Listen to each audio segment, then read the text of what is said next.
Olá, boa tarde. Finalmente a sexta-feira chegou e o Gazeta News já está no ar. A gente começa a edição de hoje falando sobre o mercado de trabalho. A taxa de desemprego no Brasil caiu, porém, ainda são mais de 12 milhões de pessoas sem carteira assinada. Os dados são da Pesquisa Nacional por Amostra de Domicílios Contínua, a PNAD. Segundo o IBGE, entre setembro e novembro, a taxa de brasileiros desempregados ficou em 11,6%. O índice é o mais baixo desde junho de 2016 e representa 12,206 milhões de pessoas. No entanto, a quantidade registrada agora equivale ao dobro de desempregados em 2014. O estudo aponta ainda que foram criados 1.300.000 postos de trabalho na comparação com o mesmo período do ano passado. No trimestre terminado em novembro, o contingente de pessoas ocupadas cresceu em relação ao trimestre finalizado em agosto, 54,7% contra 54,1%.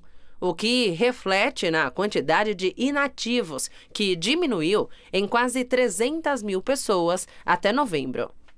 O Ministério Público de Goiás protocolou agora à tarde denúncia contra João de Deus. Ele foi denunciado por violação sexual e estupro de vulnerável. No documento consta o depoimento de 19 mulheres. Antes, a Justiça já tinha determinado o bloqueio de 50 milhões de reais do religioso para assegurar as indenizações às vítimas.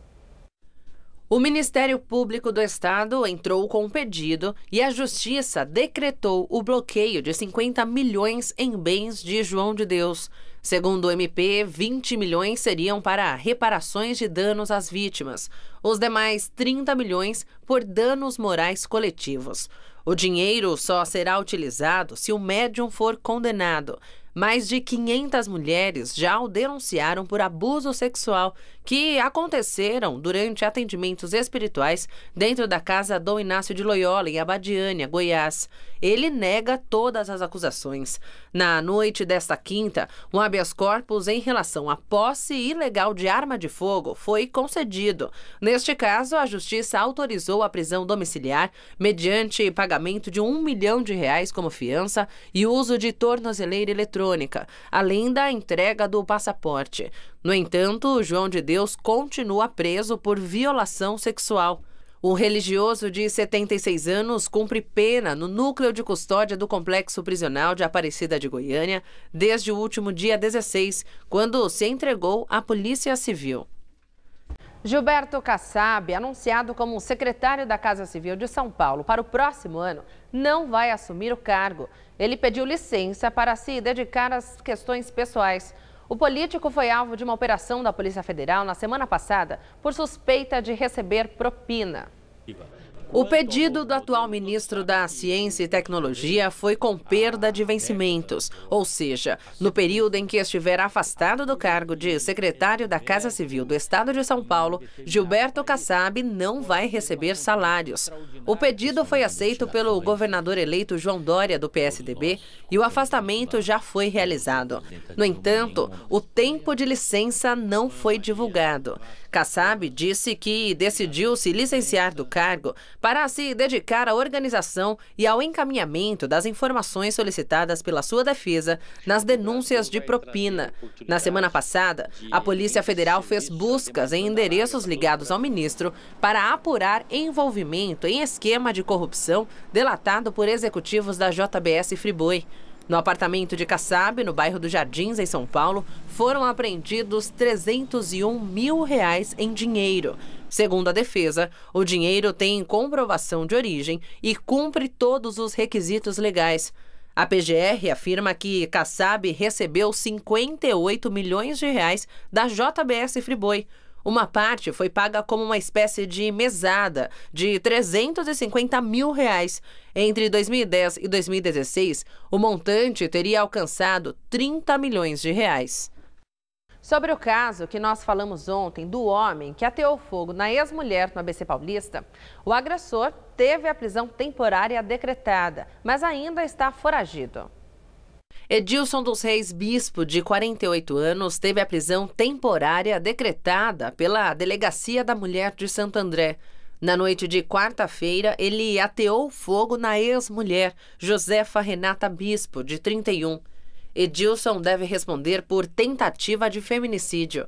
Quem tiver informações, ligue para o Disque Denúncia, no número 181. A ligação é gratuita e você não precisa se identificar.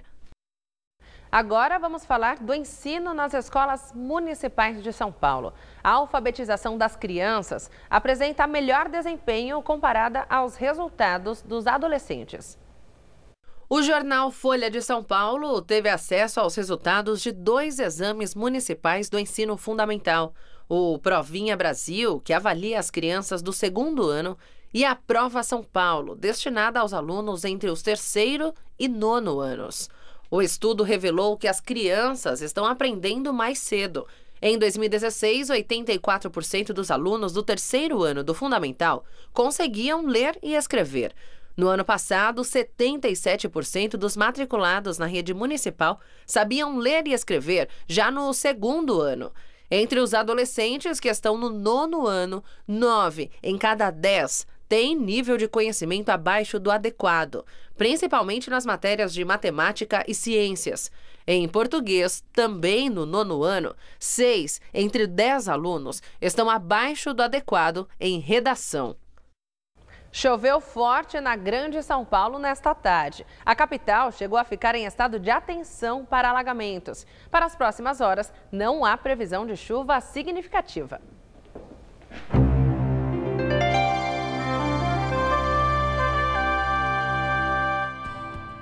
O fim de semana promete ser de tempo firme em praticamente todas as regiões paulistas. As cidades mais a oeste são justamente as exceções.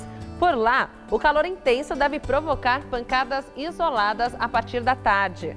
Já em todo o leste paulista, incluindo a Grande São Paulo e os litorais norte e sul, nenhuma previsão de chuva à vista nesse fim de semana, viu? O sol brilha forte e esquenta bastante. Temperatura na casa dos 30 graus em todas as cidades.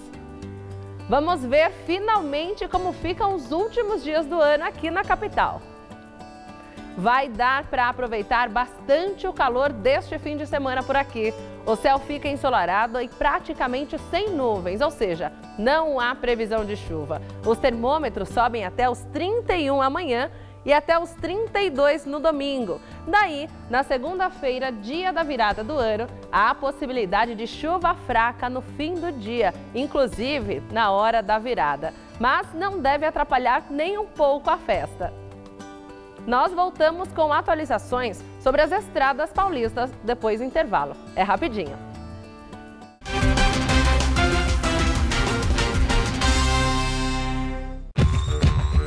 Nós somos um povo trabalhador, isso é fato. É fato também que a gente quer crescer, se desenvolver. Boa noite, povo, que é fato que temos fé na vida, temos força, raça, gana. Quando a gente olha no olho, não é fake. E quando a gente acredita que pode fazer um ano melhor, isso vira fato. Banco do Brasil, mais que digital, fato.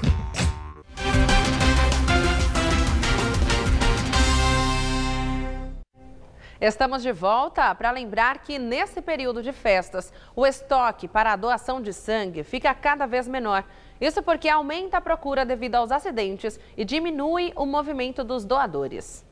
A Fundação ProSangue, ligada à Secretaria Estadual de Saúde e à Faculdade de Medicina da USP, é o principal hemocentro do estado de São Paulo. Pela página oficial na internet, é possível acompanhar o nível do estoque de sangue. Os números são atualizados todos os dias.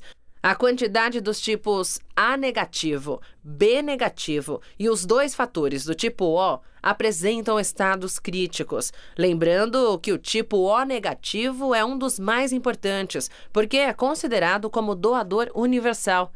Para doar, você precisa estar em boas condições de saúde, ter idade entre 16 e 69 anos, pesar no mínimo 50 quilos, ter dormido pelo menos 6 horas na noite anterior, estar alimentado, mas evitando alimentos gordurosos nas últimas 4 horas e, claro, apresentar um documento de identidade recente com foto.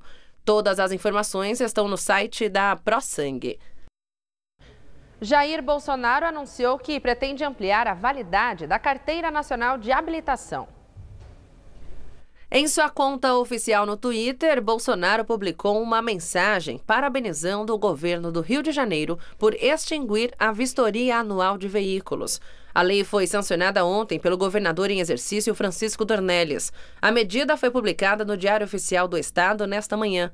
Agora, no Rio, a vistoria continua valendo apenas para veículos de transporte coletivo de passageiros, transporte escolar e de carga. No mesmo texto, Bolsonaro escreveu: "Informo que faremos gestões no sentido de passar para 10 anos a validade da Carteira Nacional de Habilitação. Hoje, em todo o país, o documento precisa ser renovado a cada 5 anos. Nas estradas paulistas, os casos de bebida e de celular ao volante aumentaram mais de 600%. A Polícia Rodoviária Federal divulgou o balanço das infrações aplicadas entre os dias 21 e 25 de dezembro. Ao todo, foram registradas 4.709 multas apenas nas estradas do estado de São Paulo. Os flagrantes de motoristas dirigindo, falando ou mexendo no celular aumentaram 663% neste Natal. Foram registrados 84 casos agora, contra apenas 11 no mesmo período do ano passado. Já os casos dos que misturaram bebida e volante subiram 600%. Multas por não utilizar cadeirinha para transportar crianças tiveram alta de mais de 483%. A quantidade de infrações para aqueles que não usavam cinto de segurança também cresceu. 360% a mais entre os passageiros e 215% de alta entre os motoristas sem o cinto de segurança.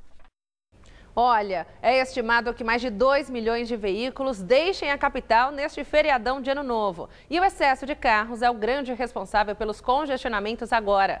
A rodovia Ayrton Senna está com 46 quilômetros de lentidão. A Dutra apresenta apenas 1 e a Castelo Branco, por enquanto, 7. No sistema Anchieta Imigrantes, a operação Descida está com 7 pistas no sentido litoral. Mesmo assim, a Imigrantes está com 14 quilômetros de lentidão. Quem puder esperar, o melhor é pegar essas estradas depois das 10 da noite. E por hoje é só. Na próxima semana, a Fernanda Azevedo vai estar por aqui. Eu volto na quinta-feira. Fique agora com a Hora do Ângelos. Um feliz ano novo para todo mundo.